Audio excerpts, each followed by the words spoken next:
May ilang sandali, isang pangwakas na hininga sa mahabang kwento ng sangkatauhan, kapag ang walang humpay na marcha ng oras lamang, huminto. Isipin ang malalim na katahimikan na sumusunod, isang tahimik na napakalalim na hawak nito ang memorya ng bawat buhay na nabuhay. Ito ay sa sagradong katahimikan na ang una at pangwakas na tala ay tunog. Isang trumpeta, hindi ng tanso o pilak, ngunit ng dalisay, banal na kalooban, ay sumasalamin sa buong cosmos. Ito ay isang tunog na hindi naglalakbay sa hangin, sapagkat walang naiwan na hangin upang dalhin ito. Ito ay sumasalamin ng direkta sa loob ng kakanyahan ng kung ano ang dating isang kaluluwa, isang tawag na tumusok sa belo ng kamatayan mismo. Sa buong mga kontinente, sa pinakamalalim na trenches ng dagat, at sa nakalimutan na mga libingan, ang alikabok ng edad ay nagsisimulang pukawin. Ito ay ang dakilang paggising, ang pinag-uusapan ni Propeta Daniel, nang mahulaan niya na ang mga tao na natutulog sa alikabok ng lupa ay gising. Para sa mga namamalagi sa mundo, hindi ito banayad na pag-iwas mula sa pagtulog. Ito ay isang biglaang, hindi mapaglabanan na mga panawagan. Ang kamalayan ay nagbabalik hindi bilang isang mabagal na bukang liwayway, ngunit bilang isang flash ng kidlat, na nag-iilaw ng isang pagkakakilanlan na matagal na nilang nakalimutan. Hindi sila tumataas sa pagkabulok ng laman, ngunit sa mga anyo ng espiritu, ang kanilang mga lupa na naiwan sa mga shell na naiwan tulad ng mga itinapon na kasuotan. Ang isang hari na inilibing sa isang gintong sarcophagus ay nakatayo sa tabi ng pauper na inilatag sa isang walang marka na libingan. Ang isang bantog na pilosopo ay nahahanap ang kanyang sarili sa tabi ng isang bata na hindi natutong magbasa. Ang lahat ng mga pamagat, yaman, kapangyarihan, at ang kahirapan na tinukoy ang mga ito ay nawala. Dito, sa lambak na ito ng pagpapasya, pareho silang lahat, ang mga hubad na kaluluwa na naghihintay ng isang hatol na isinulat sa tinta ng kanilang sariling mga pagpipilian. Tinitingnan nila ang kanilang mga kamay, hindi mga kamay ng laman at buto, ngunit ng ethereal na sangkap, at naalala nila. Ang bawat salita, bawat gawa, ang bawat nakatagong pag-iisip ay nagmamadali pabalik, hindi na naulap ng hamog na buhay ng mortal. At habang tinitingnan nila ang paligid, nakakakita sila ng isang pagtitipon na lampas sa pag-unawa, isang dagat ng sangkatauhan na lumalawak hanggang sa bawat abot tanaw, mula sa unang kaluluwa na nadulas sa Eden hanggang sa huling upang huminga ng hininga bago matapos. May isang ibinahaging, hindi sinasabing tanong na nakabitin sa walang tiyak na oras na kalawakan, ano ang susunod? Ang kanilang sagot ay hindi dumating sa isang bulong, ngunit sa isang cataclysm ng ilaw. Ang langit, na pamilyar na canopy ng asul at itim, ay peeled pabalik tulad ng isang scroll, tulad ng nasaksihan ni Apostol Juan sa kanyang pangitain. Ang isang ilaw, mas maliwanag kaysa sa 1,000 paglubog ng araw na hindi pa nakakagulo sa espiritual na mata, ibubuhos, at sa puso nito ay isang trono. Ito ay isang trono ng napakatalino, nakakatakot na puti, isang kadalisaya na ganap na hindi ito castes. Ito ang dakilang puting trono ng paghuhusga, at sa pag-upo nito sa hukom. Ang bawat kaluluwa, mula sa bawat bansa at bawat edad, ay tumitingin sa kanya, at sa isang isahan, universal na sandali ng pagkilala, kilala nila siya. Hindi na kailangan ng isang pagpapakilala. Kilala siya ng atheist. Ang taimtim na tagasunod ay nakakakilala sa kanya. Ang nagamit ang kanyang pangalan bilang isang sumpa ay nakakaalam sa kanya. Nakikita nila ang anak ng tao, hindi bilang isang banayad na pastol mula sa Galilea, ngunit bilang hari ng mga hari at Lord of Lords, na nakawan sa kamahalan at awtoridad. Ang kanyang mukha ay isa sa pag-ibig, ngunit ito ay isang banal, matuwid na pag-ibig na hindi maaaring sumunod sa kadiliman. Ang kanyang mga mata ay tulad ng apoy, hindi ng galit, ngunit ng isang katotohanan na tumagos na nakikita nito ang pinakamalalim na pag-urong ng bawat kaluluwa sa harap niya. Bago ang trono na ito, imposible ang pagpapanggap. Ang maingat na itinayo na maskara ang mga tao ay nagsusuot sa buhay ay gumuho sa alikabok. Ang bawat puso ay isang bukas na libro, ang bawat pagganyak at lihim na pagnanais na inilatag ng purong ilaw na nagmula sa isa na nakaupo sa paghuhusga.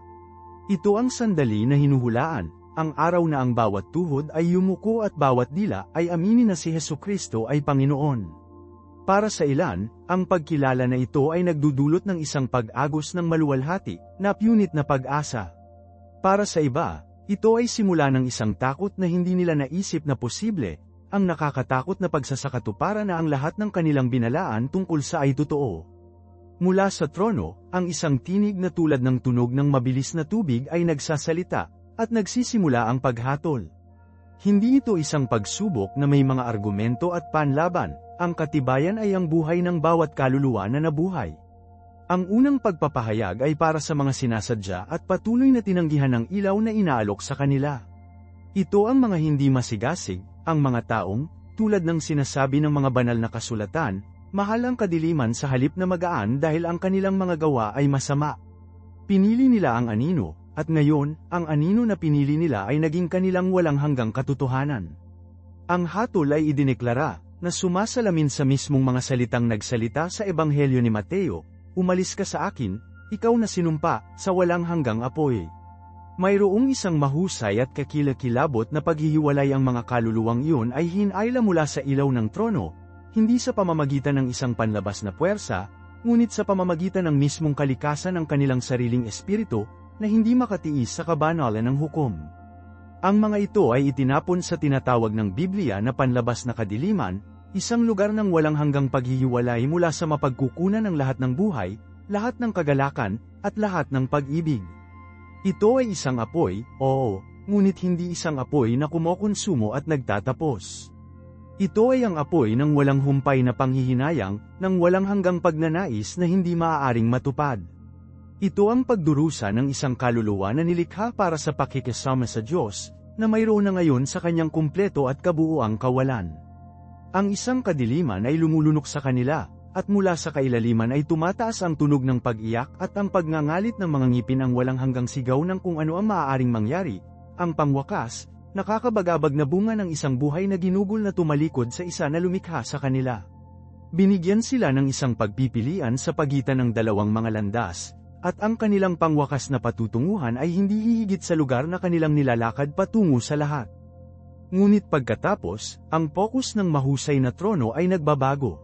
Ang kaila-hilakbot na katapusan na nagbuklod ng kapalaran ng walang pagsisisi ay nagbibigay daan sa ibang uri ng intensity. Nakatayo ngayon sa dalisay, walang humpay na ilaw ng hukom ay ang iba ang tinubos. Ang mga ito ay hindi mga kaluluwa na nagpapasaya sa takot sa pagkondena, sapagkat alam nila na ang kanilang pagkondena ay nadadala ng isa pa sa isang krus 2,000 taon na ang nakalilipas. Ang kanilang mga kasalanan, kahit na minsan bilang iskarlata, ay hugasan bilang puti tulad ng nyebe at hindi naalala. Hindi sila nakasuot ng damit na hindi sa kanilang sariling merito, na kung saan ay magiging marumi na basahan sa banal na lugar na ito, ngunit sa perpekto, walang kabuluhan na katwiran ni Kristo mismo. Para sa kanila, ang nagniningas na mga mata ng hukom ay hindi isang mapagkukunan ng terorismo, ngunit ang mapagmahal na titig ng kanilang tagapagligtas, kanilang kapatid, ang kanilang hari. Ang tinig na parang rushing waters ay ang parehong tinig na minsan ay bamulong, tapos na. Ang kanilang paghuhusga ay isang ganap na naiibang kalikasan. Hindi ito isang pagsubok upang matukoy ang kanilang walang hanggang patutunguhan, iyon ay naayos sa sandaling inilagay nila ang kanilang pananampalataya kay Hesukristo. Ito ang upuan ng Bema, ang upuan ng paghatol ni Kristo, isang konsepto na pinag-uusapan ni Apostol Pablo. Ito ay hindi isang tribunal para sa isang kriminal, ngunit isang pagsusuri para sa isang anak na lalaki o anak na babae. Ito ay isang banal na pagsusuri ng kanilang buhay, hindi sa mga tali na kasalanan, ngunit upang ipakita ang totoong kalidad at motibo ng kanilang paglilingkod sa hari. Ang bawat sandali ng kanilang pag-iral sa lupa, mula sa kanilang pagbabalik hanggang sa kanilang huling paghinga, ay dinala ngayon sa ilaw. Hindi ito para sa pampublikong pagpapahiya, ngunit para sa pribado, perpekto, at mapagmahal na pagtatasa sa pagitan ng kaluluwa at tagapagligtas nito. Ang mahusay na screen ng kawalang hanggan, upang magsalita, hindi nag-i-replay ng kanilang mga pagkabigo, na sakop ng biyaya, ngunit ang kanilang mga pagkakataon. Ano ang ginawa mo sa oras, ang mga talento, kayamanan na ipinagkatiwala ko sa iyo? Paano mo mahal ang mga taong inilagay ko sa iyong landas? Nabuhay ka ba para sa iyong sariling kaluwalhatian, o para sa akin? At pagkatapos ay dumating ang apoy. Hindi ang apoy ng impyerno, ngunit ang pagpino ng apoy ng perpektong katotohanan ng Diyos. Habang sinusuri ang buhay ng bawat mananampalataya, ang kanilang mga gawa ay dumaan sa banal na apoy na ito. Inilarawan ni Apostol Pablo ang sandaling ito na may malalakas na Kailanman. Ang mga gawa ng isang buhay na itinayo sa pundasyon ni Kristo ay susuriin. Ang ilang mga gawa ay ginawa sa purong motibo, para sa kaluwalhatian ng Diyos at ang pag-ibig ng iba. Ito ang mga ginto, pilak, at mahalagang mga bato. Ang mga ito ang mga lihim na panalangin para sa isang kaaway, ang tasa ng malamig na tubig na ibinigay sa kanyang pangalan, ang pasyente ay nagtitiis ng pagdurusa, ang tahimik na kilos ng paglilingkod na walang ibang nakita, ang salita ng katotohanan na sinasalita sa pag-ibig kapag ito ay magastos. Ang mga gawa na ito, pinino at nalinis ng apoy, ay lumitaw ng mas napakatalino kaysa sa dati. Nanatili sila bilang isang testamento sa biyaya ng Diyos na nagtatrabaho sa pamamagitan ng isang nagbigay ng sisidlan. Para sa mga bagay na ito, may gantimpala. Hindi bilang isang sahod na nakuha, ngunit bilang isang regalo ng biyaya na ipinagkaloob. Ang mga korona ay ibinibigay ang korona ng katwiran, ang korona ng buhay, ang korona ng kaluwalhatian hindi bilang mga tropeyo para sa nakamit ng tao, ngunit bilang mga simbolo ng ibinahaging tagumpay sa hari, na agad na itapon sa kanyang paanan sa mapagpakumbaba, nagpapasalamat na pagsamba. Ngunit may iba pang mga gawa, ang kahoy, hay, at tuod. Ito ang mga bagay na ginawa para sa palabas, ang mga relihiyosong aktibidad na isinasagawa sa tungkulin sa halip na debosyon ang malaking donasyon na ibinigay para sa isang plaka sa dingding. Ang posisyon ng ministeryo ay hinahangad para sa impluwensya at kapangyarihan. Ang mga gawa ng kabanalan na ginawa upang makita ng iba. Kahit na ang mga bagay na mukhang maganda sa mundo, kung na motivation ng pagmamalaki, paninibugho, o interes sa sarili, ay ipinahayag na walang iba kundi ang nasusunog na pagtanggi sa pagkakaroon ng banal na sunog. Sa isang flash, natupok sila, lumingon sa abo at usok. Walang parusa para sa mananampalataya na ang mga gawa ay nasusunog, sapagkat ang kanilang kaligtasan ay ligtas kay Kristo lamang. Ngunit may pagkawala. Isang malalim na pakiramdam ng pagkawala para sa nasayang na taon, ang mga pagkakataon na walang kabuluhan, ang walang hanggang kahalagahan na ipinagpalit para sa pansamantalang pag-aproba ng mga kalalakihan. Ang kaluluwa mismo ay naisave, ngunit bilang isang pagtaka sa apoy, pagdating sa langit na may amoy ng usok sa kanilang mga kasuutan, na nagdadala ng nalulungkot na kaalaman sa kung ano ang maaaring mangyari. Ito ay isang sandali ng malalim, personal na pagbibilang, kung saan nakikita ng mananampalataya na may perpektong Kailanman kung gaano kalaki ang kanilang buhay ay tunay na namuhunan sa kawalang hanggan, at kung gaano kalaki ang nasunog. Hindi ito isang silid ng korte ng pagkondena, ito ay isang platform ng pagsusuri. At sa sandaling iyon ng perpektong Kailanman, ang mananampalataya na ang gawain ng buhay ay mauunawaan. Hindi nila tatanungin ang hustisya ng hukom, sapagkat ang kanyang paghuhusga ay katotohanan mismo. Ang kalungkutan ay hindi mula sa parusa, ngunit mula sa paghahayag. Ang paghahayag ng isang buhay ay nabuhay para sa walang kabuluhan, pansamantala, ang sarili.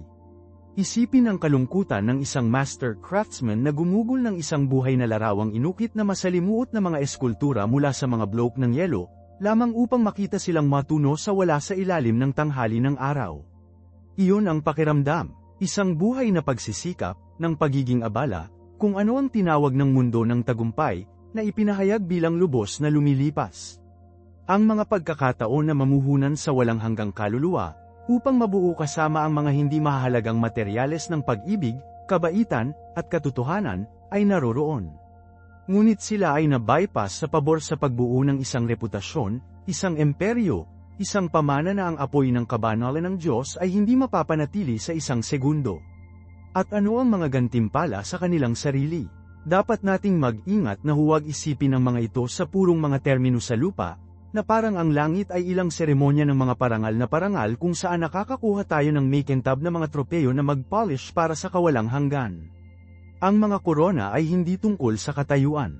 Ang mga ito ay tungkol sa kapasidad. Kinakatawan nila ang isang mas malaking kapasidad para sa kagalakan, isang mas malalim na kakayahang samamba, at isang pinalawak na globo ng serbisyo at responsibilidad sa darating na edad. Naaalala mo ba ang talinghaga ni Kristo sa mga talento?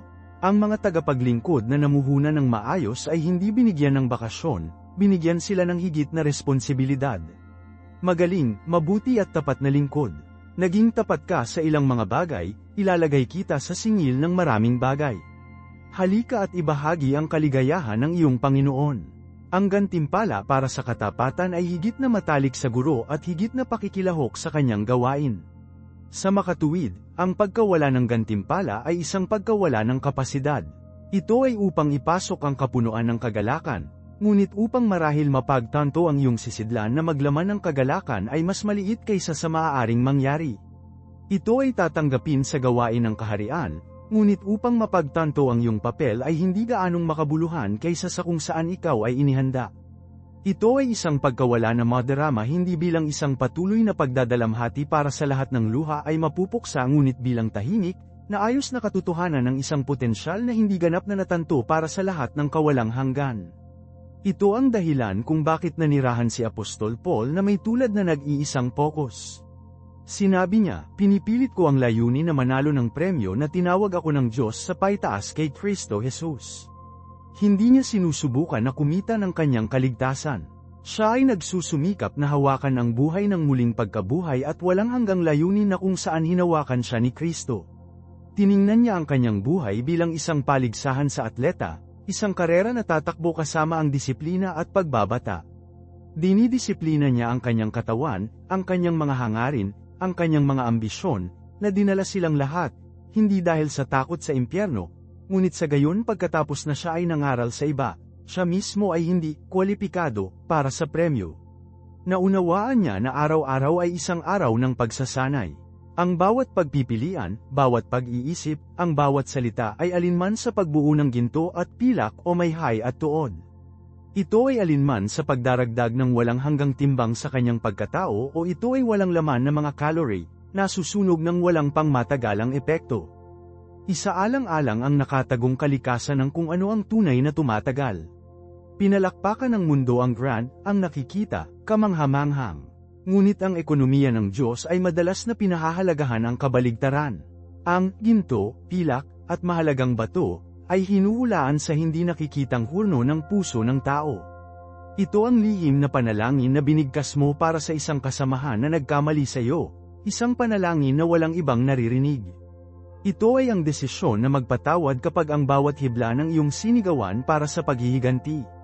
Ito ay ang pasyente, hindi kumpletong pagbabata ng isang talamak na sakit, isang pagsubok na pinamamahalaan mo ng biyaya, nagtitiwala sa Diyos sa kadiliman. Ito ay ang pagkilos ng tahimik na paglilingkod sa iyong pamilya, araw-araw at araw, na walang pakikipagsapalaran o pagkilala. Ito ay ang pinansyal na regalong ibinigay ng lihim, kung saan ang kaliwang kamay ay tunay na hindi alam kung ano ang ginagawa ng kanang kamay. Ito ang mga bagay na may walang hanggang timbang. Ang mga ito ay mga pagpipilian na ginawa kapag walang nanunood, na hinihimok ng isang pag-ibig kay Kristo at isang pagnanais na masiyahan siya. Sa kabaligtaran, ang kahoy, hay, at tuod, ay madalas na ang mismong mga bagay na kumita sa amin ng palakpakan sa mundo. Isang sermon na ipinang-aral na may napakatalino na talino ngunit hinikayat ng isang pagnanais na mapabilib ang karamihan.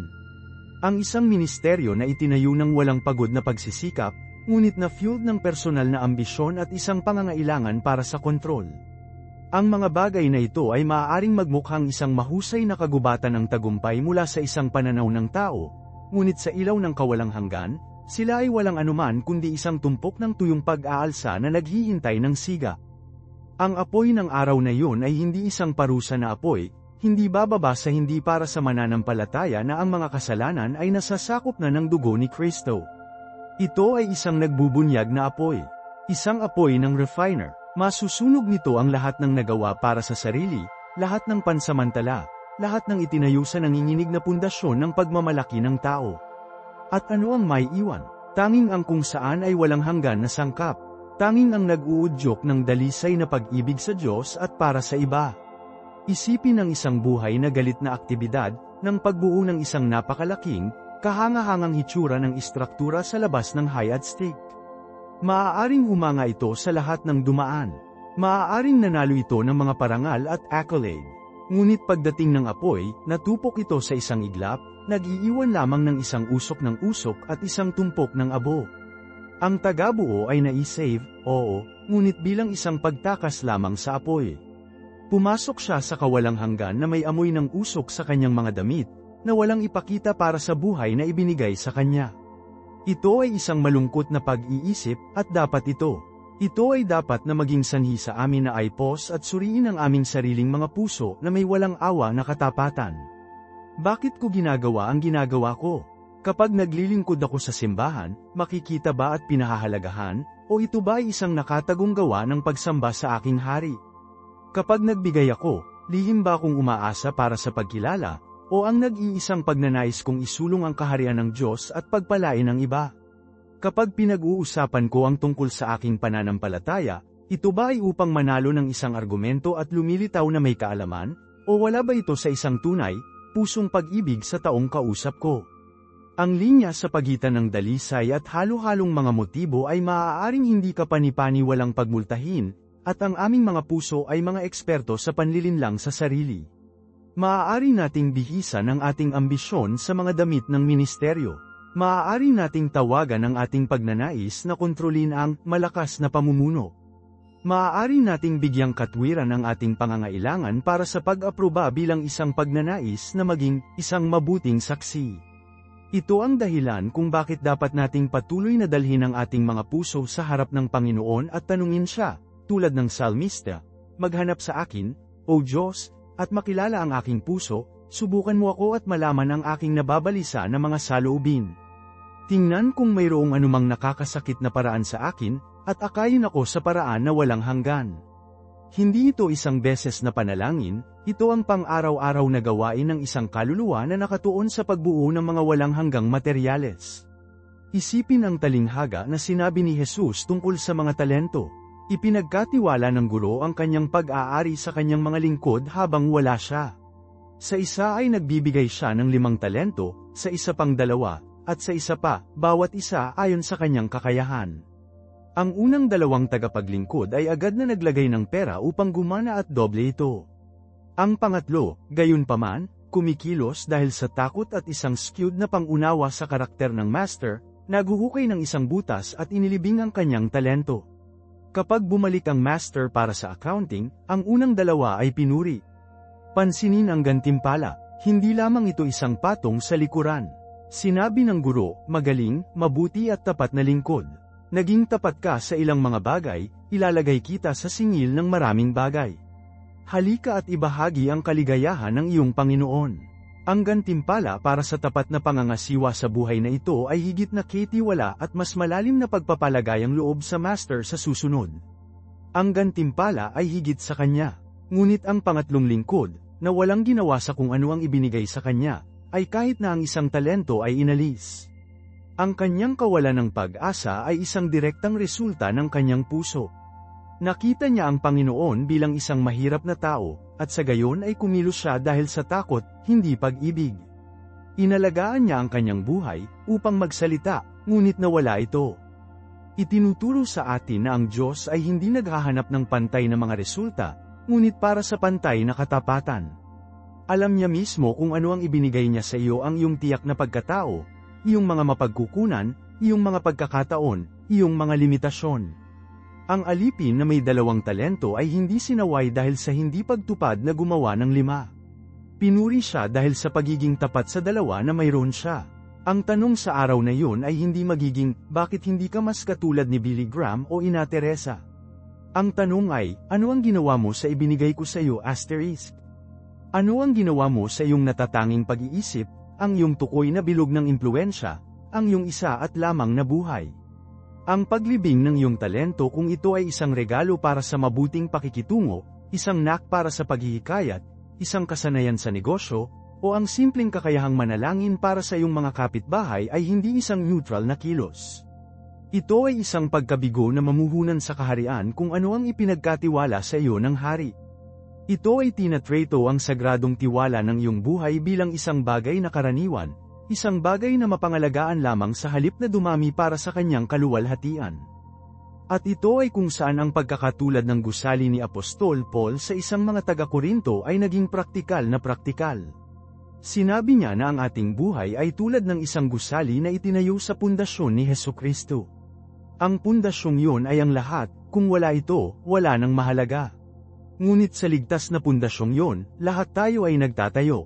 At sinabi niya na maaari tayong magtayo ng dalawang magkakaibang hanay ng mga materyales, ginto, pilak, at magastos na mga bato, o kahoy, hay, at dayami. Ang parehong mga tagabuo ay maaaring maging abala. Parehong maaaring tumingin, mula sa labas, tulad ng nakamit nila ang isang mahusay na pakikitungo. Ngunit darating ang isang araw, sabi ni Paul, kapag susubukan ng apoy ang kalidad ng gawain ng bawat tao. Hindi sinubukan ng apoy ang pundasyon. Kung ikaw ay kay Kristo, ang iyong kaligtasan ay ligtas. Sinusuri ng apoy ang trabaho. Ang kahoy, hay, at dayami lahat ng mga bagay na ginagawa natin sa makasariling motibo, para sa palakpakan ng tao, walang obligasyon, o para lamang sa temporal na pakinabang maubos sila sa isang instant. Fourth, wala na ang lahat ng pagiging abala, lahat ng pagsisikap na yon, ay nabawasan sa isang tumpok ng abo. Ang tagabuo mismo ay naisave, sabi ni Pablo, ngunit bilang isang pagtakas lamang sa apoy. Pumasok siya sa kawalang hanggan na may amoy ng usok sa kanya, na walang ipakita para sa buhay na ibinigay sa kanya. Ngunit ang ginto, pilak, at magastos na mga bato ito ang mga bagay na ginawa para sa kaluwalhatian ng Diyos, mula sa isang puso ng pag-ibig sa kanya at para sa iba. Ito ang mga gawa ng serbisyo na ginawa ng lihim, ang mga salita ng kapatawaran na sinasalita kapag ito ay magastos, ang pagiging alagad ng pasyente ng isang kaibigan, ang integridad na pinananatili sa isang deal sa negosyo kapag walang makikilala. Ang apoy ay naglilinis ng mga bagay na ito. Sinusunog nito ang dross at ginagawang mas maliwanag ang mga ito para sa lahat ng kawalang hanggan. Kaya ang kritikal na tanong para sa amin, araw-araw, sandali, ito ba, ano ang itinatayo ko sa ngayon? Kapag nakikipag-ugnay ka sa iyong asawa o sa iyong mga anak, nagtatayo ka ba ng magastos na bato ng pasensya o ang malambot na dayami ng pangangati? Kapag lumapit ka sa iyong trabaho, inilalagay mo ba ang isang layer ng ginto sa pamamagitan ng kahusayan at katapatan, o nagtatapon ka lang ng isang pader ng kahoy, ginagawa ang hubad na minimum upang makarating? Ang mga materyales ay hindi tinutukoy ng kadakilaan ng gawain, ngunit sa pamamagitan ng postura ng puso. Maaari kang walisin ang isang sahig para sa kaluwalhatian ng Diyos, at ito ay nagiging isang mahalagang bato sa iyong walang hanggang istruktura. Sa kabaligtaran, maaari kang mang-aral ng isang sermon sa 1,000 mga tao, ngunit kung tapos na ito para sa inflation ng iyong sariling ego, hindi ito higit pa sa isang bundle ng dayami, handa na para sa apoy. Ito ang dahilan kung bakit napakahalaga ng isang tseke sa puso. Madali nating linlangin ang ating sarili. Maaari tayong maging hindi kapani-pani walang aktibo sa ministeryo o mabubuting gawa, gayunpaman ay magtatayo ng dayami sa buong oras. Ang aming pagganyak ay ang hindi nakikita na DNA ng aming mga aksyon. Tinutukoy nito kung ang aming gawain ay may walang hanggang timbang o espiritual na junk na pagkain lamang pinupuno nito ang oras ngunit hindi nagbibigay ng walang hanggang pagpapakain. Naghahatid ka ba dahil tunay na mahal mo ang mga taong inilagay ng Diyos sa iyong landas, o dahil gusto mo ang pakiramdam na kailangan? Mapagbigay ka ba sa iyong pera upang isulong ang kaharian ng Diyos, o upang makatanggap ng isang pagbawas sa buwis at paghanga ng iyong mga kapantay? Binabasa mo ba ang iyong Biblia upang makilala ang Diyos, o upang manalo ng isang argumento? Ikaw lang at ang Diyos ang nakakaalam ng totoong sagot. Hindi ito sinadya upang maparalisa sa amin ang pagdududa sa sarili, ngunit upang palayain tayo sa isang buhay ng tunay, taos-pusong debosyon. Ito ay isang tawag upang lumipat sa kabila ng pagganap ng relihiyon at sa katotohanan ng isang relasyon sa buhay na Diyos, kung saan ang ating mga aksyon ay dumadaloy mula sa isang lugar ng tunay na pag-ibig at pasasalamat. Isipin ito sa ganitong paraan, ang pinakamatibay, mahalagang mga materyales ay madalas na pinakamahirap makuha at makatrabaho. Ang ginto ay dapat na mined mula sa lupa at pinino ng apoy. Ang mga mahalagang bato ay dapat cut na may katumpakan at pangangalaga. Pareho ito sa espiritual na buhay. Ang kapatawaran ay isang magastos na bato. Kinakailangan ito sa amin na sumipsip ng isang utang na hindi kami obligadong magbayad. Ang pagpapakita ng pag-ibig sa isang kaaway ay tulad ng purong pilak, ito ay sumasalungat sa bawat likas na hilig. Ang pagpapatuloy sa panalangin kapag ang langit ay pakiramdam na tahimik ay isang blok ng walang hanggang granite. Mahirap ang mga bagay na ito. Kinakailangan nila tayong mamatay sa ating sarili, umasa sa kapangyarihan ng banal na espiritu, at ayusin ang ating mga mata kay Jesus. Ang kahoy, hay, at dayami, sa kabilang banda, ay mura at madali. Galit, tsismis, awa sa sarili, pagputol ng mga sulok, naghahanap ng kaginhawaan, higit sa lahat ito ay madaling magagamit. Maaari kang bumuo ng isang malaking istruktura ng napakabilis sa mga materyales na ito, ngunit wala itong sangkap. Ito ay isang shack, hindi isang templo. Ang mahusay na trahedya ay isang buhay na ginugol sa pagtatayo ng isang kahangahangang hitsura ng shack ng self-achievement, lamang upang makita itong mawala kapag ang walang hanggang katotohanan ay ipinahayag. Kaya, paano natin nakikilala ang mga materyales na ginagamit natin araw-araw? Ang pagsubok ay hindi ilang malayong kaganapan. Ang apoy ng pagsubok ay dumating sa amin sa maliliit na paraan bawat solong araw. Nagmumula ito sa anyo ng nakakabigo na jam ng trapiko kapag huli ka na. Gumagawa ba ito ng dayami ng galit at pagmumura, o ang magastos na bato ng pasensya? Ang apoy ay nagmula sa anyo ng isang hindi patas na pagpuna mula sa iyong boss o isang miyembro ng pamilya. Gumagawa ba ito ng dayami ng awa sa sarili at sama ng loob? O ang pino na pilak ng isang banayad na sagot at isang panalangin para sa taong yun? Dumating ang apoy kapag naubos ka sa pagtatapos ng araw at kailangan ka ng iyong anak ng isa pang oras. Nagtatayo ka ba ng murang kahoy ng pangangati, o ang dalisay na ginto ng walang pag-ibig na pag-ibig? Isang pag-ibig na nagsasabing, wala akong naiwan, ngunit bibigyan kita ng ibinibigay sa akin ng Diyos sa sandaling ito. Ito ang pang-araw-araw na site ng konstruksyon ng iyong kaluluwa. Ang bawat pakikipag-ugnay, bawat nakatagong pag-iisip, bawat pagpipilian kapag walang nanonood ay isang sandali kung saan ikaw ay alinman sa pagpili ng isang piraso ng dayami o huwang isang bloke ng granite. At pansinin kung paano ang pinakamahalagang materyales ay madalas na nahuhuli sa katahimikan at pagkamalas. Ipinagdiriwang ng mundo ang grand, nakikitang mga istruktura. Pinapalakpakan nito ang taong nagtatayo ng pinakamalaking, pinakamabilis. Ngunit ang kaharian ng Diyos ay nagpapatakbo sa isang reverse ekonomiya. Ang tahimik na panalangin para sa isang kaaway na walang naririnig tungkol sa isang brilyante sa iyong pundasyon. Ang pagpili na magpatawad kapag ang bawat hibla ng iyong pagiging hiyawan para sa paghihiganti ay isang bar ng purong ginto na inilatag sa lugar. Ang kilos ng patuloy na pagpapakita, ng pagiging tapat sa maliit, hindi nakikita, hindi nakagaganyak na mga gawain, yon ang masakit na gawain ng isang master craftsman na naglalagay ng mga magastos na bato na magtitiis para sa kawalang hanggan. Mayroon kaming ideyang ito na ang pagbuo ng ginto, pilak, at mahalagang mga bato ay nangangahulugang paggawa ng malalaking bagay para sa Diyos. Ngunit mas madalas, nangangahulugan ito ng paggawa ng maliliit na bagay na may puso na malaki para sa Diyos. Ito ay tungkol sa asterisk. Bakit asterisk sa likod ng asterisk? Ano asterisk? Dalawang tao ang maaaring magsagawa ng eksaktong parehong pagkilos. Ang isa ay maaaring magbigay ng $1,000 sa isang kawanggawa na makikita at purihin ng iba. Iyon ay isang kahangahangang hitsura ng bundle ng dayami.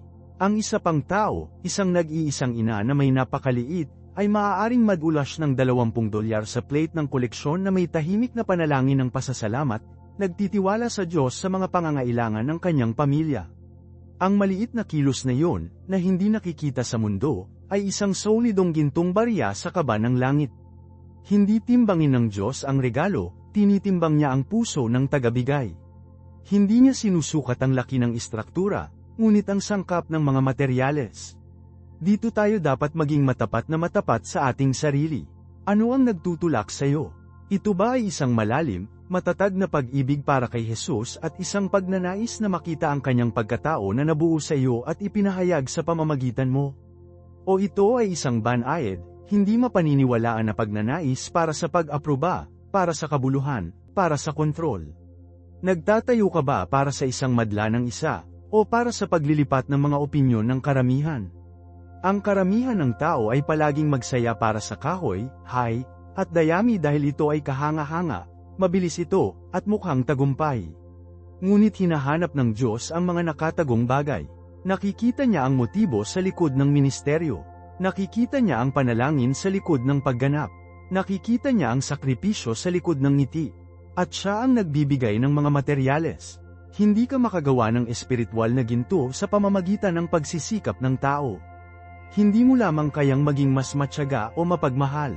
Ang mga mahalagang materyales na ito ay ang mismong bunga ng kanyang espiritu na nagtatrabaho sa loob mo. Ang aming trabaho ay hindi upang gumawa ng mga ito, ngunit upang magbunga sa tagagawa. Ito ay upang isuko ang ating pagmamataas, ang ating agenda, ang ating makasariling ambisyon, at payagan siyang gawin ng pagpino sa amin, isang gawa na madalas na nararamdaman ng apoy mismo. At ang apoy na pinag-uusapan niya, ang isa na susubukan ang kalidad ng gawain ng bawat tao, ay hindi isang bagay na dapat matakot kung nagtatayo ka ng mga tamang materyales. Sa katunayan, para sa ginto at pilak, ang apoy ay isang kaibigan. Ito ay isang refiner. Sinusunog nito ang dross, ang mga impurities, ang mga piraso ng dumi at bato na kumapit sa mahalagang metal, iniwan itong purer, mas malakas, at mas napakatalino kaysa sa dati. Ang mga pagsubok, panggigipit, hindi pagkakaunawaan, mga panahon ng paghihintay at katahimikan ito ang mga apoy na ginagamit ng Diyos upang linisin ang gawaing ginagawa niya sa atin. Kapag ang iyong trabaho ay ginto, ang apoy ay hindi sirain ito, inihayag ito. Pinatunayan nito ang halaga nito. Ngunit para sa kahoy, hay, at dayami, ang apoy ay isang kaaway. Ito ay kabuuang pagkonsumo. Pag-isipan nito, ang isang istruktura na binuo ng dayami ay maaaring umakyat sa isang katapusan ng linggo. Maaari itong maging napakalaking, kahanga-hanga sa mata. Maaari itong magbigay ng lilim sa loob ng isang oras. Ngunit ang isang solong spark, at sa isang sandali, ang lahat ay nananatiling isang tumpok ng abo. Isang puff ng usok. Lahat ng pagsisikap, lahat ng enerhiya, lahat ng kahanga-hangang hitsura nag-iisa. Lubos na walang halaga kapag nasubak. Ito ang mangyayari sa trabaho na ginawa para sa pag-aalsa sa sarili, gawaing gawa sa inggit, trabaho na ginawa upang kumita ng pabor sa mga tao kaysa sa Diyos. Kapag ang init ay nakabukas, alinman sa buhay na ito o sa susunod, mawawala lamang ito. Walang sangkap na magtiis. Kaya kailangan nating tanungin, ano ang mangyayari kapag ang apoy ay dumating sa ating buhay ngayon? Sapagkat ang araw na si Pablo ay nagsasalita ay hindi lamang isang paghuhusga sa hinaharap. Minsan ang apoy ay dumating sa isang Martes ng hapon. Dumating ito sa anyo ng ulat ng isang doktor. Dumating ito sa pamamagitan ng isang tawag sa telepono tungkol sa isang mapaghimagsik na bata. Dumating ito bilang isang pagtataksil mula sa isang mapagkakatiwalaang kaibigan o isang biglaang, hindi inaasahang pagkabigo sa iyong negosyo. Sa mga sandaling iyon ng matinding init, ano ang nananatili?